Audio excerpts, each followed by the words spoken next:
bahwa warga NU di Indonesia itu ternyata tidak berdaya. Jumlahnya paling besar, iya. Namun kekuatan politiknya tidak ada. Kekuatan tekanannya juga tidak ada. Kenapa tidak ada? Karena kekuatan penggetarnya tidak punya.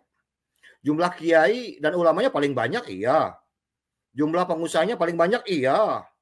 Guru pengajar, pondokan, madrasah, paling banyak, iya juga. Tapi tidak punya kuasa mereka itu. Nah, sekarang klan Ba'alwi ini anak narsistik. Kalau kita mau jujur-jujuran. Mereka ada orang-orang yang suka mencari-cari perhatian.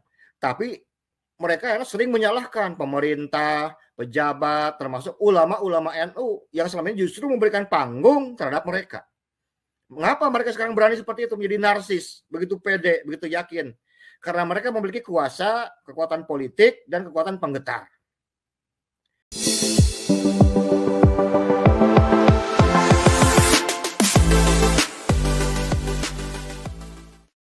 Assalamualaikum warahmatullahi ta'ala wabarakatuh. Kiai Haji Alwi Nurul Alam Al-Banteni semenjak polemik nasab mencuat ke permukaan, semenjak itu pula beliau sangat aktif sekali memberikan keterangan mengenai sejumlah pokok permasalahan yang bersinggungan dengan kemelut nasab Habaib Alwi. Komentar beliau yang cukup menarik yaitu menyangkut eksistensi warga Nahdlatul Ulama, Kiai NU atau para ustadz-ustadz Nahdlatul Ulama di Indonesia. Dikatakan oleh beliau bahwa keberadaan mereka sebenarnya mengalahkan organisasi kemasyarakatan ormas manapun, tetapi anehnya belum mampu menjadi penentu kebijakan sentral di negara Republik Indonesia ini. Belum menjadi mayoritas di dalam sistem perpolitikan, belum juga dominan penguasaannya di ranah-ranah strategis. Maka menurut Kiai Haji Alwi Nurul Alam Al-Banteni ini menjadi sesuatu PR bersama ke depan di samping masalah nasab Alwi yang sampai hari ini pun persoalan kemelutnya, isunya terus bergulir tidak berkesudahan. Nah, selengkapnya teman-teman, mari kita simak penjelasan beliau yang luar biasa. Mari kita simak dalam video berikut ini. Posisi Habib Lutfi itu ya masih bisa ada karena eksistensinya masih diperhitungkan di kalangan istana. Karena tidak bisa kita pungkiri bahwa keberadaan beliau ini memang kalau dikatakan sudah menggurita ya tidak juga. Tapi kalau dikatakan sekarang cukup memberikan efek terhadap langkah-langkah dan kebijakan politik, wabil khusus untuk RI 1 kemarin, sebentar lagi mungkin akan diganti dengan Bapak Prabowo, ya memang sudah akui. Tadi kan dikatakan oleh Dr. Soleh, sebetulnya saya asik tuh dalam pembahasan sekarang geopolitik nasional dan geopolitik internasional itu sebetulnya karena para KN harus belajar bahwa tidak mudah untuk memahami gerakan politik yang dilakukan oleh setiap ormas.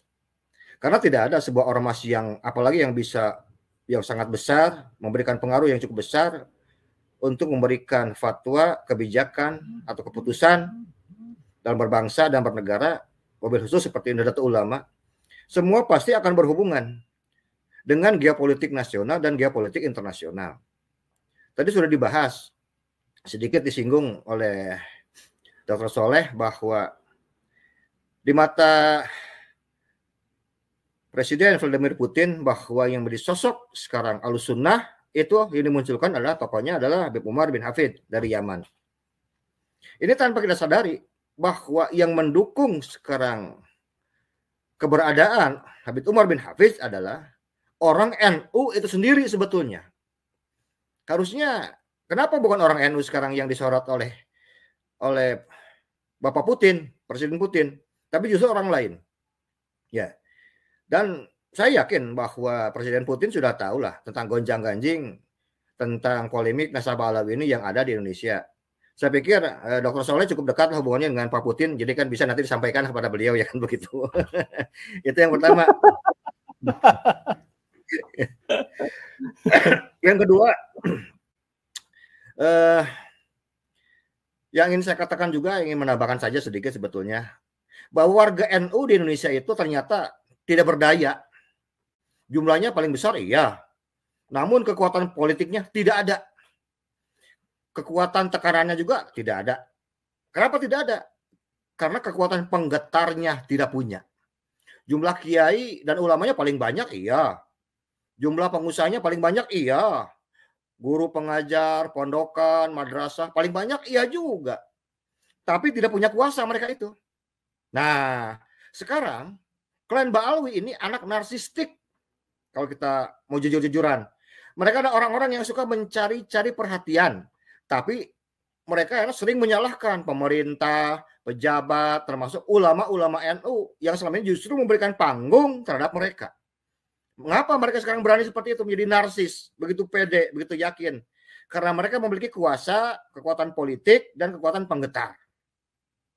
Contoh, seperti Israel. Mereka itu negara agresor, haus darah, pencinta perang, punya bapak yang namanya Amerika. Nah, yang namanya Amerika itu kan sebagai seorang bapak, dia wajib melindungi anaknya dengan cara apapun. Walaupun semena-mena, zolim, dan dunia tidak bisa berbuat apa-apa. Lihat juga Cina sekarang, yang sudah menguasai dan mengakuisisi sebagian pulau-pulau di sekitar Laut Cina, termasuk beberapa kepulauan sekarang di daerah Filipina. Bahkan membangun pangkalan militernya di sana. Dan dunia pun tidak bisa apa-apa. Mengapa bisa begitu? Karena dunia sedang bergerak ke arah penguasaan daerah-daerah strategis dengan bermodalkan kekuatan politiknya, yang kedua kekuatan daya tekannya, ketiga kekuatan penggetarnya. Pertanyaannya, apakah warga Nahdlatul Ulama akan diam saja atau akan ikut bergerak ke arah penguasaan daerah-daerah strategis dengan bermodalkan kekuatan politiknya, kekuatan daya tekannya, dan kekuatan penggetarnya? Jarang-jarang nih saya ngomong kayak begini. Ya, orang pikir saya cuma bisa bicara hadis.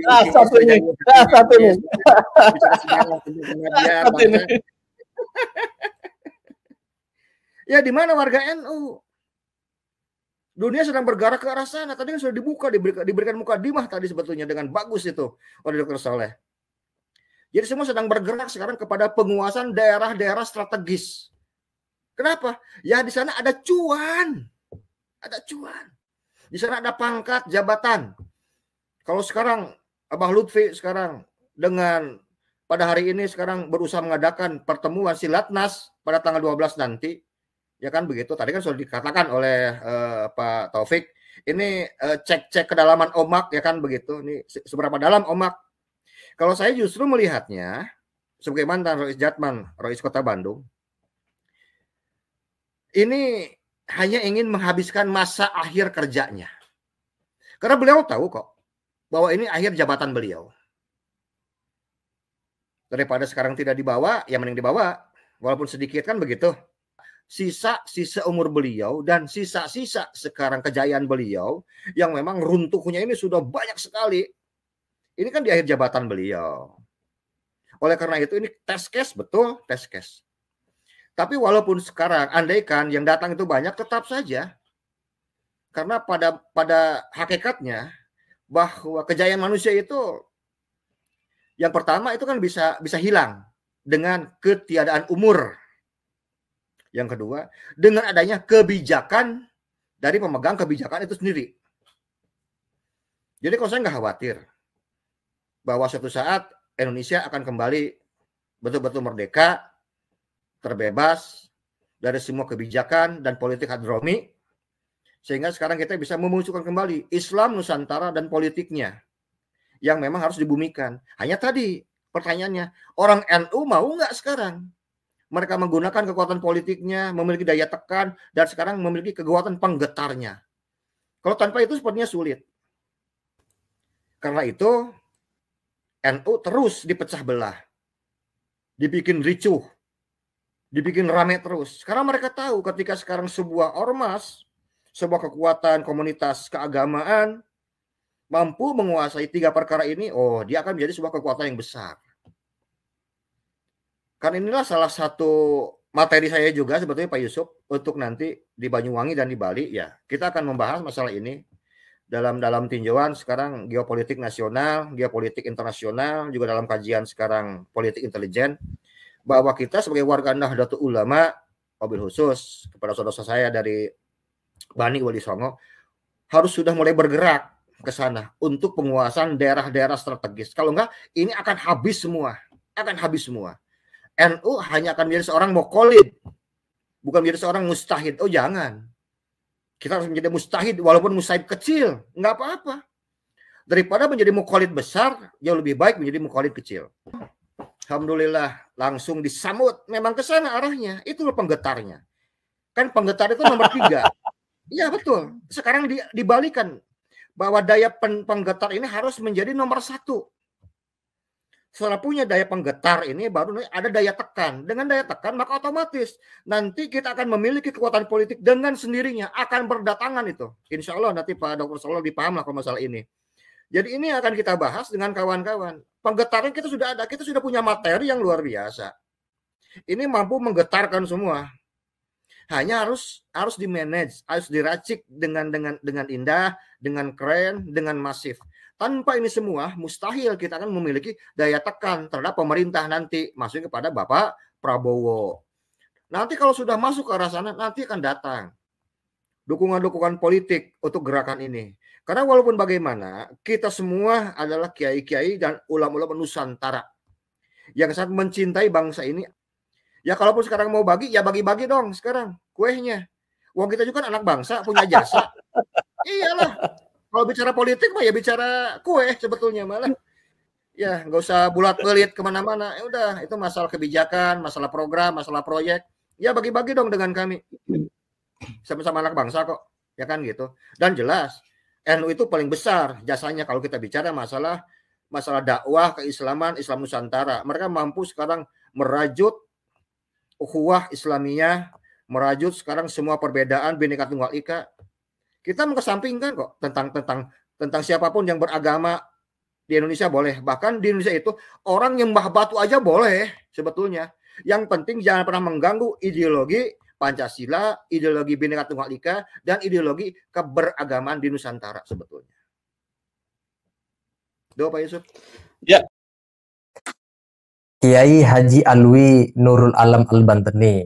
Ini termasuk salah seorang kiai yang cukup aktif menyuarakan akan batalnya nasabah alwi dari segi ilmu hadis maupun ilmu sejarah.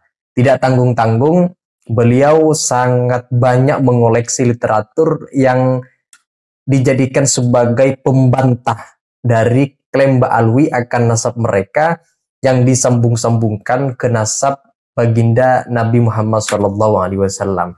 Dan beliau cukup lihai juga di dalam menerangkan mengenai nasabah alwi dan setuju, artinya menjadi bagian penting dalam barisan timnya Kiai Haji Imaduddin di dalam mempermasalahkan kebenaran nasab Sadaba Alwi. Nah itu saja teman-teman, kalau ada yang ingin disampaikan terkait dengan penjelasan dari Kiai Haji Alwi Nurul Alam Al-Banteni yang barusan beliau sampaikan, silahkan tulis pendapat-pendapat kalian di kolom komentar. Sekian dari saya. Wassalamualaikum warahmatullahi wabarakatuh.